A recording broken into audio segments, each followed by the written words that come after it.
Hello, my name is Samantha Bills, and today I'm going to present to you the ways in which Catherine Beecher improved education and how exactly what she did, how that benefited education overall.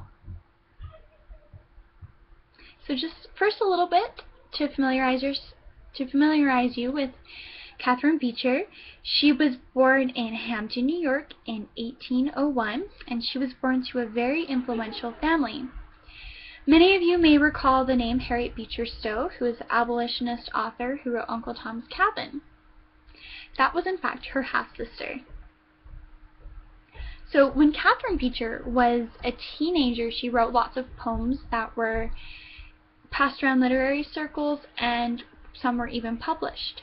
And the editor of the publisher formed a relationship with her, and the two were engaged to be married.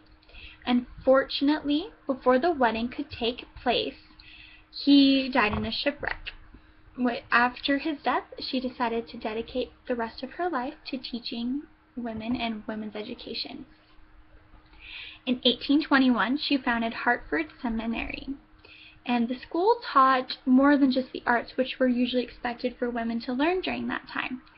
Granted, they knew how to read and write, but usually the other subjects weren't touched on as much. But Beecher thought this needed to change because women needed to know those things just as well as men. So she, although she was unqualified for a little bit, she brought in professionals after the school earned some more money, and she wrote several of her textbooks herself, and she never really received any formal education, but she learned independently, so that's why she was able to be so successful in that field. In 1841, she published treatises on domestic economy, which is mostly what her whole ideal for education was about. And that book emphasized the importance of a woman being a domestic educator figure. And she worked a lot with that throughout her life.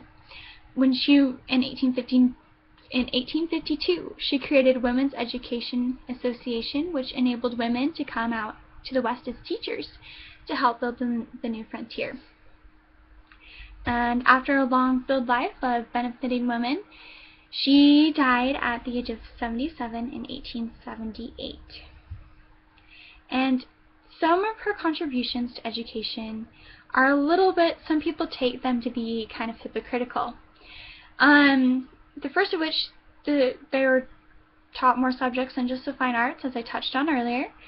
Education was essential to the role of a homemaker, but she never really stayed in one place. She was always traveling about, setting up her education and really trying to set up her ideals, even though she didn't really necessarily live them in her life, because she never married and she never had any children.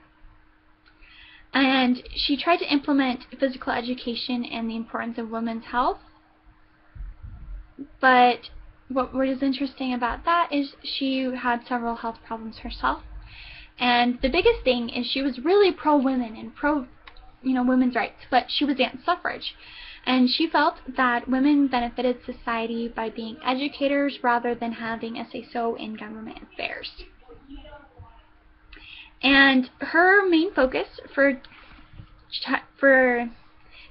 building children was the development of physical, intellectual, moral traits in a child were of her highest importance.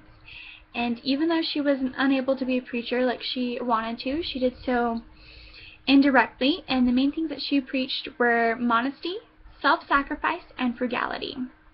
And she also really emphasized the importance of femininity and how it can be more easily passed on through being educators rather than being through suffrage, as what was common for when most people thought of femininity during that time. And there was a lot of ways quotes that I feel that really emphasize what she was trying to do as an educator. The first of which is, if all females were not only well educated themselves, but were prepared to communicate in an easy manner their stories of knowledge to others, if they not only knew how to regulate their own minds, tempers, and habits, but how to effect improvements in those around them, the face of society would be speedily changed. And that was for the suggestions respecting improvements in education. And two other quotes that she said were, "Women's great mission is to train immature, weak, and ignorant creatures to obey the laws of God, the physical, the intellectual, the social, and the moral." And that was an address to the Christian women of America. And she also stated, "It is to mothers and to teachers that the world is to look for the character which is to be instamped on each succeeding generation.